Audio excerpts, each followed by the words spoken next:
Bonjour, bienvenue à la télé du Meeple, mon nom est Martin et aujourd'hui on regarde ensemble comment organiser le jeu l'auberge sanglante de Bloody Inn, je vais le dire en anglais au début. Alors, c'est un jeu de cartes essentiellement et j'ai acheté la petite extension de Carnies, les forains. Alors bon, j'ai le jeu de base en français, l'extension en anglais. Il n'y a pas beaucoup de cartes, moi ça me gêne pas.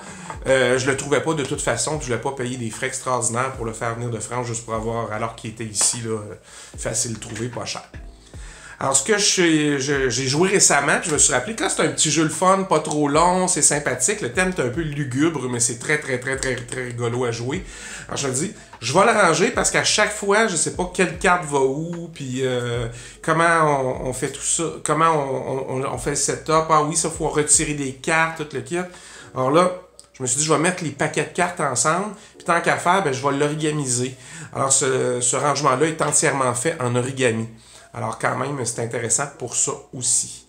Alors, je regarde ça avec vous autres. On regarde, là, tu sais, qu'est-ce qu'il y a dans la boîte, comment on va organiser ça pour que ça tienne ensemble, pour qu'on puisse accélérer un petit peu le setup et le rangement. Alors, on regarde ça.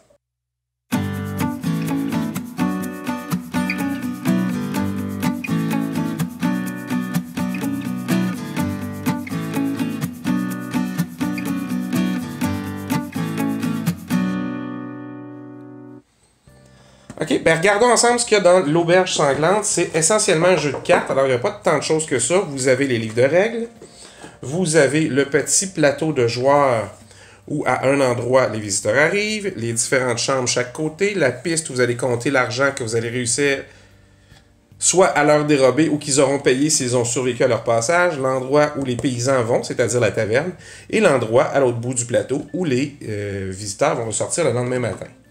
Vous avez des marqueurs pour les chambres aux couleurs des joueurs, des chambres qui vont vous appartenir, d'autres pas, et des marqueurs gris qui nous indiquent que les chambres n'appartiennent à aucun des joueurs. Vous avez les petits marqueurs qui vont sur le plateau de jeu pour dire où vous êtes rendu au niveau de l'argent. Vous avez des chèques, parce qu'il y a une version plus simple où l'argent est illimité, mais il y a une version où passer et transformer de l'argent en chèque, c'est important parce que quand vous arrivez au bout de la piste, soit dans les règles originales, tout ce que vous faites qui est au-dessus de 40 francs, si vous ne le convertissez pas en passant en chèque, vous risquez de les perdre. Alors, vous avez des aides de jeu, une carte premier joueur, le fameux paquet de cartes. Et vous avez vu, j'avais déjà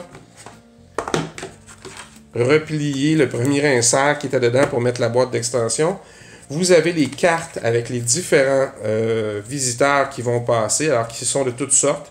Alors, vous avez les fameux paysans, vous avez des comtes, des nobles, des gens importants qui sont en vert. Vous avez les membres du clergé qui sont en mauve. Des ouvriers qui peuvent vous aider à différentes tâches en rouge. Vous avez les bleus, c'est des marchands qui peuvent vous aider à soudoyer les gens. Alors, il y a tout ça. Et évidemment, des gens de l'ordre, des policiers, toutes sortes de gendarmes et de gardiens et de brigadiers qui peuvent vous aider à éliminer certains visiteurs de passage. Qu'est-ce qu'il y a dans la boîte d'extension? Bien évidemment, ces petites règles. Mais il y a essentiellement d'autres cartes. Alors, c'est pas très compliqué. Vous avez 4 cartes de 50 francs qui viennent ajouter à ça. Vous avez aussi 4 paquets de cartes différents. Alors, un avec une dame comme ça au dos sur un fond mauve. Alors, c'est des cartes qui font partie de l'extension. Vous en avez d'autres comme ça. Mauve, mais avec les carnies, comme ça. Les gens du cirque. Alors, ils ont d'autres effets. Et vous avez ces fameux gens du cirque-là qui sont les cartes oranges. Et vous avez aussi un paquet vert qui sert, je pense, à remplacer, si ma mémoire est bonne, le paquet vert de l'autre. J'ai pas joué avec cette extension-là, celui-là encore. Alors, ça vous donne une idée de ce qu'il y a dedans. Il va falloir faire du rangement pour les cartes. Je ne sais pas exactement quelle forme ça prend. J'aime bien, moi, les dessins de ce jeu-là. Je les trouve magnifiques. Je vais peut-être vouloir garder la boîte pour mettre les ressources peut-être dedans ou quelque chose comme ça.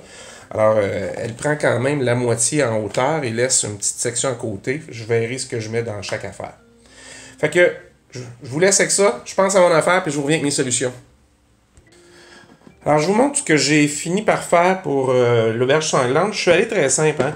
Le but, c'était de ranger les cartes, essentiellement. Alors, j'ai les livres de règles, comme ça.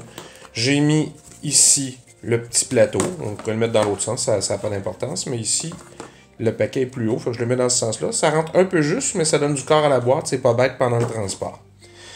Qu'est-ce que j'ai fait? Ben, j'ai fait des paquets de cartes. Alors, l'extension, je l'ai divisée en 3. J'ai vraiment mis l'extension qu'on appelle des carnies ensemble. Alors, les deux sortes de cartes, alors que ce soit les cartes avec les personnages ou les cartes qui sont des événements. Fait que ça, j'ai fait un ensemble. Les cartes vertes qu'il faut changer avec les vertes qu'il y a là-dedans, je les ai mis séparément. Et l'autre, c'est une autre petite extension qu'on peut jouer séparément. Alors, je l'ai mis à part. J'ai fait une grosse boîte. Et dans mes grosses boîtes, j'ai pas fait un séparateur, pas une baguille comme ça. J'ai vraiment fait une Moda Mazu parce que c'est plus solide. Et ma Moda Mazu, comme toutes les Moda Mazu, elle se replie. Vous vous souvenez, c'est ceux qu'on fait sur mesure. Et c'est une sur mesure que quand je suis arrivé comme ça, eh bien, ça dépassait jusqu'ici. Hein, vous voyez l'angle. Alors, je l'ai coupé carrément pour que ça prenne moins de place. Alors, voyez-vous, ça se replie tout seul. Et ça fait une boîte, une petite affaire plus solide. Ce qui est pas bête quand on a un paquet de cartes qui est épais comme celui-ci. Alors, la baguille, c'est intéressant. La Mazu, c'est une petite affaire plus rigide, plus solide. Alors, on les met dedans. Alors, au début, vous avez la carte du premier joueur, les aides de jeu et les cartes du jeu régulier qui sont toutes entrées ici. Je voulais garder ma petite boîte des Carnies. Qu'est-ce que j'ai mis dedans? Tout simplement l'argent. L'argent sera là. Et j'ai fait une boîte pour les jetons des joueurs. Alors, il y a les jetons de chaque joueur. Je pourrais faire un séparateur à la place de me contenter d'un fond de Moda Mazu standard, comme ça, qui est plié. Okay? Et je voulais pas le coller parce que des fois, quand on les colle, si vous en avez déjà fait, vous allez vous rendre compte que des fois, ça fait tordre la boîte un petit peu.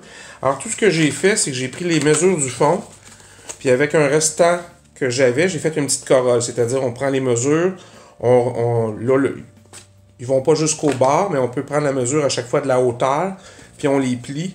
Tout ce qu'on a à faire, c'est un trait de coin à coin. La mienne n'est pas tout à fait carrée, fait que c'est vraiment, là, le trait, j'ai improvisé un petit peu là, pour le faire droit. Et c'est suffisant.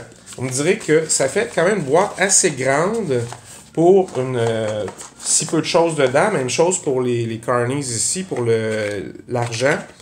Ben, l'idée est très simple. L'idée, c'est qu'une fois que c'est dedans,